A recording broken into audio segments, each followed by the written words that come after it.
মোবাইলের স্ক্রিনটা থেকে চোখটা সরিয়ে একটু আগুনটা ঠিক করতে লাগলাম। হঠাৎ দূরে কবরস্থানে দেখতে পারলাম একটা ছাগল। ছাগল না, একটা ছাগলের মাথা, কিন্তু এটা কোনো রকম দেশি ছাগল মনে হচ্ছে না। তার শিংটা অসম্ভব রকম লম্বা। কিন্তু এ কি, ছাগলটা যে উঠে দাঁড়াচ্ছে! আমার পুরো শরীর ঘেমে একাকার হয়ে গেল প্রচন্ড শীতে, যখন দেখলাম ছাগলটা দুই পায়ে আমার দিকে দাঁড়িয়ে রয়েছে। তখনই আমার কানে ভেসে আসতে লাগলো সেই বৃদ্ধ লোকের কথা,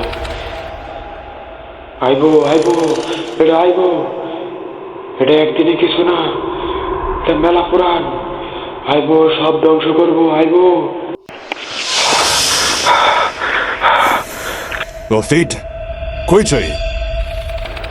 এই তো, এই দিকে। না, এটা রফিকের বয়স না। তাহলে কি চিনতে পারছো না এটা কিসের বয়স? দ্য হন্টেড বয়েস।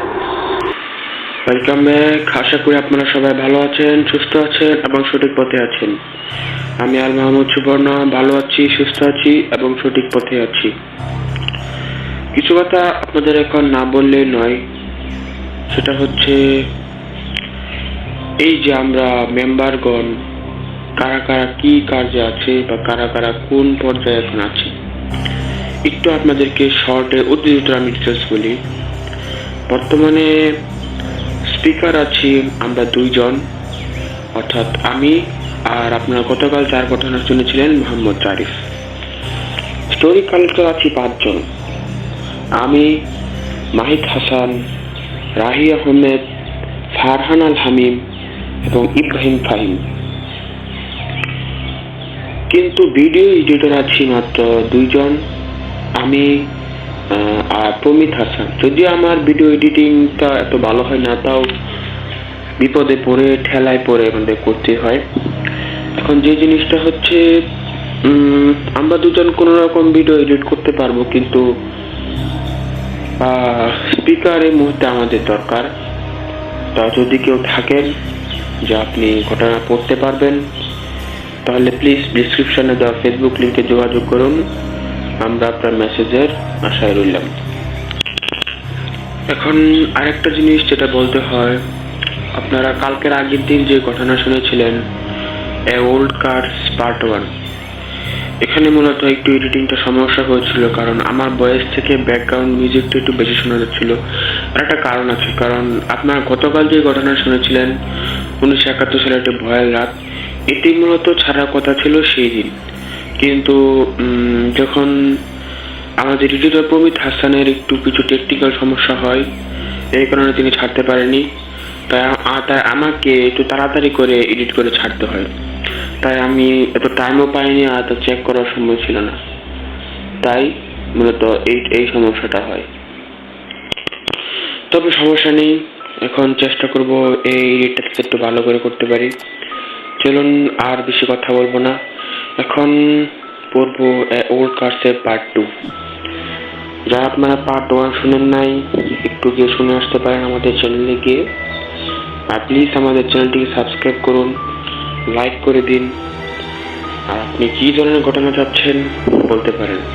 আর আমরা অতি শীঘ্রই একটা ফেসবুক পেজ খোলা নিয়ে চিন্তায় আছি, যার মাধ্যমে আমরা আপনার সাথে যোগাযোগ করতে পারবো। আমরা কি ধরনের ঘটনা বানাবো সবকিছু বলতে পারবো। চলুন বেশি কথা না বাড়িয়ে ঘটনায় যাওয়া যাক। ঘটনায় যাওয়ার আগে আপনাদেরকে একটু খেলার মাঠের আশেপাশের পরিবেশটা বর্ণনা দেই।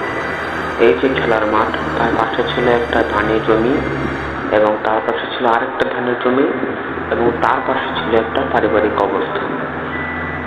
এই কবরস্থানটা হচ্ছে আমার নানুর পরিবারের, এবং তার বংশ পরম্পরায় কারো মৃত্যু হলে এখানে কবর দিয়ে থাকে। চলুন ঘটনায় যাওয়া যাক।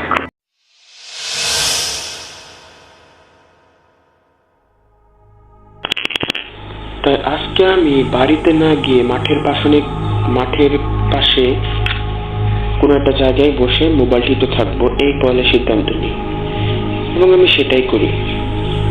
কারণ প্রতিদিন বাড়িতে গেলে ঘুম এসে পড়ে। তো মাঠের পাশে বসে রয়েছি আর কিছু খড়কুটো জোগাড় করে একটা আগুনের ব্যবস্থা করলাম। মোবাইলে ফেসবুক স্ক্রলিং করছি, একটু গাছটায় হেলান দিয়েছি। চোখে যে কখন ঘুম আমাকে কাতর করে তুলল টেরই পেলাম না। ঠিক আমি তখনই স্বপ্নে দেখি আমি সেই আগুনের সামনে বসে রয়েছি। আমি মোবাইল টিপছি স্বপ্নের মধ্যে। একটু আগুনটা ঠিক করার জন্য মোবাইলের স্ক্রিনটা থেকে চোখটা সরিয়ে আগুনের দিকে তাকালাম। তো সামনে চোখ যাতে দেখি দূরে কবরস্থানে একটা ছাগল দাঁড়িয়ে আছে। ছাগল না, ছাগলের একটা মাথা। ছাগলটাকে কোনো রকম দেশি ছাগল মনে হচ্ছে না, তার শিংগুলো অসম্ভব রকমের লম্বা। কিন্তু এ কি, ছাগলটা যে উঠে দাঁড়ালো। আমার শরীর তখন ঘেমে একাকার যখন দেখি ছাগলটা দুই পায়ে দাঁড়িয়ে আমার সামনে দাঁড়িয়ে রয়েছে। ঠিক তখনই ছাগলটা তার কুড়ালটা আমার দিকে ছুঁড়ে মারল। স্বপ্ন ভেঙে গেল। চোখ খুলে দেখি পাশে ভাইয়েরা দাঁড়িয়ে রয়েছে। তারা আমাকে বলছে, কি ব্যাপার ভাই, এত গুমকাতর হলে কি হবে? আমি তাদেরকে বলে বোঝাতে পারিনি যে আমি কি দেখলাম। আমার মুখ দিয়ে কোনো রকম আওয়াজ বের হচ্ছিল না। আমার মামাতো ভাইটি একজন হাফেজ ছিল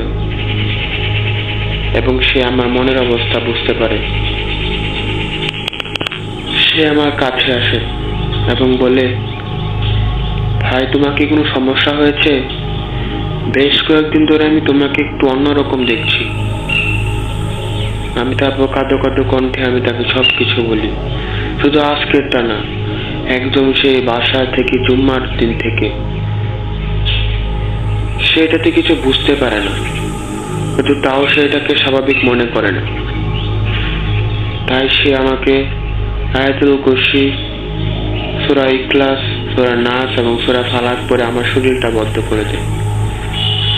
তারপর খেলাধুলায় মন দিয়ে সবার সাথে খেলাধুলা করে মনটা একটু ফ্রেশ করি। রাতে বাড়িতে যাই, ঘুমাতে চাই, কিন্তু ঘুমানো গেলে মনে হয় আমার সেই ভয়ঙ্কর স্বপ্নের কথা। কোনো রকমে খেতার ভিতরে মাথা গুজে দিয়ে আবার ঘুমে ডুবিয়ে পড়ি। ঠিক তখনই আমি আবার তখনই সেই ছাগল জন্তুরা লাফ মেরে আমার সামনে চলে আসে। সে তার হাতটা দিয়ে আমার গলাটা টিপ দিয়ে ধরে আর বলে, গলাটা চাপ দিয়ে সে বলে, পুরনো প্রতিশোধ এখন নিব। এখন তোকে বাঁচানোর কেউ নেই, তোকে শেষ করু। যেভাবে তোরা আমার বংশধরকে মেরেছিলি, সেভাবে আমি তোর পিতার বংশধরকে মারব। এই বলে সে পিছনে গাছের দিকে আমার মাথাটা আঘাত করে। আমি যেন মনে হচ্ছে যে স্বপ্নে না, বাস্তবেই হচ্ছে। স্বপ্নের মধ্যে আমি অজ্ঞান হয়ে যাই, ঘুম ভেঙে যায়। চোখ খুলে দেখি এই শীতের মধ্যেও আমার শরীর ঘেমে একাকার হয়ে গেছে। হার্টবিটটা প্রচন্ড রকমের কাঁপছে, মনে হচ্ছে তার বুক ছিঁড়ে একদম বের হয়ে যাবে। সেদিন রাতটা কোনো রকম কাটিয়ে দিই। তো পরদিন আমি অনলাইনে একটু রিসার্চ করি এবং জানতে পারি ছাগল রূপী জন্তু আসলে হচ্ছে গটম্যান, যে কিনা শুধু আজকের না, সেই মিশরে পিরামিডদের আমল থেকে চলে এসেছে, সেই মিশরের মমিদের আমল থেকে চলে এসেছে। অর্থাৎ এটা নতুন কিছু না। তাকে ব্যবহার করা হয় মূলত মানুষের ক্ষতি করার জন্য। মানুষকে দিয়ে ব্ল্যাক ম্যাজিক করানোর জন্য এই জিনিসটা ব্যবহার করা হয়। তাকে আটকানো খুবই কঠিন। কোনো নেক পবিত্র মানুষ, আল্লাহওয়ালা মানুষ শুধুমাত্র এই জিনিসটাকে আটকাতে পারে। আমি যেন মনে হলো দিশেহারা হয়ে পড়লাম। কি হয়েছিল এটা? আর সে বারে বারে বংশধরের কথা বললো কেন? আমি সময় যেতে থাকে, ঠিক মতো খাবার খেতে পারি না, শারীরিক অবনতি আমার করতে থাকে, শুকিয়ে যেতে থাকি। এদিকে 3 দিন পর আমার মা চলে আসে। মা এসে আমার শরীরের অবস্থা দেখে আমার নানুকে অনেক কথা শোনায়। সে মা বলে, আমি নাই থেকে কি আমার ছেলেটাকে তোমার যত্ন নেবে না? তা আমি মাকে বলতে থাকি, এটা আসলে নানু কোনো দোষ না, আমি খাওয়া দাওয়া করি না।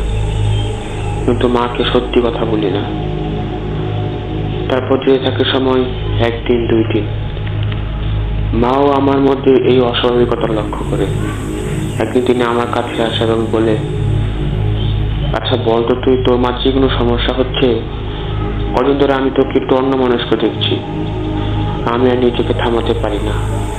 এবং অবশেষে কাঁদো কাঁদো কণ্ঠে বলে ফেলি যা যা হলো আমার সাথে। সবকিছু বলার পর মায়ের মুখটার দিকে তাকালাম, কিন্তু মায়ের মাঝে নেই কোনো সচরাচর ভয়। মনে হচ্ছে তিনি এগুলো আগে থেকেই জানেন। তার চোখ দিয়ে বেরিয়ে আসে না কোনো অশ্রুফোঁটা, তার চোখে শুধু এখন বিপদের শঙ্কা। তিনি কিছুই বললেন না, শুধু উঠে দাঁড়ালেন। তারপর তিনি আমার নানুর কাছে গিয়ে কান্না করতে শুরু করলেন। আমার নানু বলল ওদিন বৃদ্ধের কথা। মা তখন বলল, শুনলাম এটা তো না আমার ছেলের কাছে হলো, আমার ছেলে কি দোষ করেছিল? আমি কিছু বুঝতে পারিনি। তারপর বাবাকে কল দেওয়া হয়, সবার বাবা ও নানু বাড়িতে আসে এবং আমাকে নিয়ে দাদু বাড়িতে যাওয়ার চিন্তা করে। লিসেনার্স, দাদু বাড়ি থেকে কি হয়েছিল যদি জানতে চান তাহলে প্লিজ চ্যানেলটিকে সাবস্ক্রাইব করুন আর এর পরবর্তী পার্টের জন্য অপেক্ষা করুন। আমরা অতি শীঘ্রই পরবর্তী পার্টটি নিয়ে আসবো। সে পর্যন্ত আপনারা সবাই ভালো থাকুন, সুস্থ থাকুন, সঠিক পথে থাকুন এবং মোস্ট ইম্পর্টেন্টলি দ্য হান্টেড বয়েসের সাথে থাকুন। যদি আপনাদের সাথে এরকম কোনো ঘটনা ঘটে থাকে তাহলে সেটা পাঠিয়ে দিন thehuntedboy67@gmail.com। এই মুহূর্তে বিদায় নিচ্ছি, দেখা হবে পরবর্তী কোনো ঘটনায়।